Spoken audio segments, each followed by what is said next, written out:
Now, after listening to the 23 executive actions our president announced today, my next guest has decided to stand up to King Obama. And in a Hannity exclusive, Senator Rand Paul is unveiling new legislation to stop Obama's assault on your Second Amendment rights.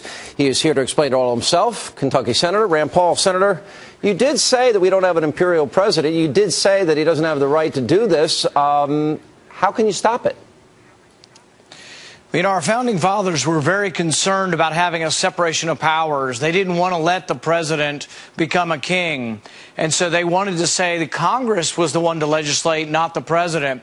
So we have a bill that we're going to introduce early next week. And in this bill, we will nullify anything the president does that smacks of legislation. And there are several of the executive orders that appear as if he's writing new law. That cannot happen. We struck down once. The court struck Clinton down for trying this.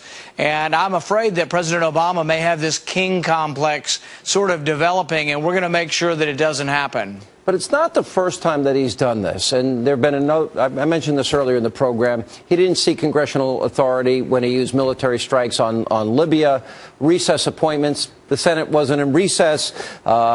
He couldn't get the DREAM Act passed, so an executive order to allow illegal immigrants to stay in the country. Obamacare, obviously, he used the reconciliation process. They wouldn't defend the Defense of Marriage Act. They weakened welfare work requirements and the contraceptive mandate. He's doing all of this now without congressional approval. So is it unconstitutional in your view? Yes, and I think there's a history of this arrogance, you know, because with regard to environmental extremism, cap and trade, he couldn't get cap and trade through Congress, and now he's trying to do it through regulatory fiat. So, yeah, there's a lot of precedent for this, but it's been a long battle that we've been losing gradually, and even Republican presidents have also usurped their executive privilege to exert more authority than the Constitution gave them. But, you know, our founders looked to Montesquieu, and Montesquieu wrote that there can be no liberty when you combine the executive and legislative powers. You have separation of powers, so the powers check and balance each other. And I'm very concerned about this president. FDR had a little bit of this king complex also. We had to limit FDR finally because he served so many terms that I think he would have ruled in perpetuity. I'm very concerned about this president garnering so much power and arrogance that he thinks he can do whatever he wants. Will any Democrats in the Senate support you? Obviously, you guys are in the minority. And tell us about the legislation. Well, you know, you would hope so. But, you know, when we tried with Libya, when the president went to war in Libya without congressional authority, he did it. And I had a vote in the Senate, and only 10 senators supported me. They were all Republican.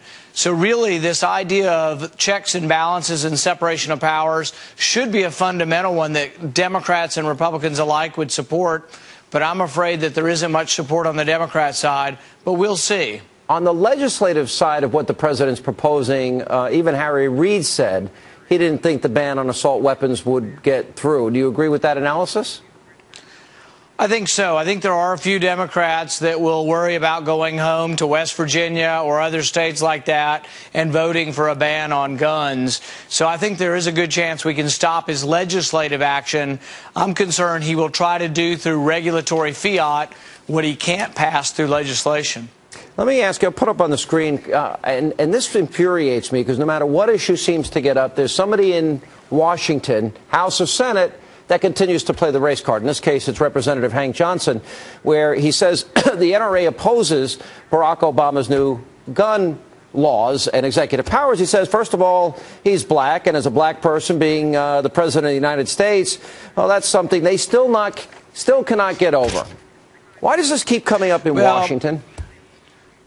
Well, the interesting thing is one of the most famous gun cases of the last few years is the McDonald case in Chicago. And it's an African-American gentleman defending himself and wanting to have a gun to defend himself, and the government of Chicago trying to prevent that from happening. And the Supreme Court said the Second Amendment does apply to cities, that even cities like Chicago cannot on their own overturn the Second Amendment. But this was in defense of an African-American man who wanted to own a gun to defend himself and his family. So I don't think there's anything racist about this. Clarence Thomas an African-American, one of our most famous justices, also has written that many of the early cases were white laws trying to take away guns from blacks. Yep. And if you look at the history of his consent in the McDonald and the Heller case, you'll find that really gun laws and gun control laws have been used in the past to try to take away guns from African Americans. So I see no racism at all in this. Yeah, by the way, Jesse Jackson said that assault weapons can shoot down airplanes. That's not true, right, Senator? That's a new one as far as I'm concerned. All right. Good to see you. Senator Rand Paul, we'll watch your legislation closely. Thanks.